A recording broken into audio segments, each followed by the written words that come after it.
హరి ఓం. ఈనాటి మంత్రము స్థిరయోగ. తనను పొందుటకై అష్టాంగ యోగము కలవాడు.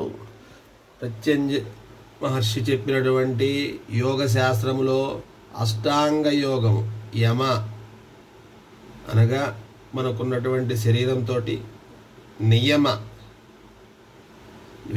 మనకున్నటువంటి ఆచారాలతోటి, ఆసన మనం కూర్చునే భంగిమతోటి, ప్రాణాయామ తీసుకునే శ్వాసతోటి, ధారణ మనం చేసేటటువంటి ఆ యోగా ధారణతోటి, ప్రత్యాహార మనం దాన్ని ఏ విధంగా అయితే మరలా బయటకు వస్తామో, తపస్సు, ఇలా మనకి మొత్తం యమ నియమ ఆసన ప్రాణాయామ ధారణ తపస్సు ఇలా మొత్తం అన్నీ 8 రకాల యోగాలు ఉన్నాయి. మరలా మరొక వీడియోలో ఈ 8 రకాల వీడియోల గురించి పెడతాను. అటువంటి స్థిర యోగం, అటువంటి స్థిరంగా భగవంతుని దగ్గరికి మనం ధ్యానించి ఆయన్ని పొందవచ్చు. అటువంటి స్థిర యోగం ద్వారా పొందగలిగిన శ్రీ వెంకటేశ్వరుని పాదపద్మములకు నమస్కరించుచున్నాను. మంత్రపఠనం.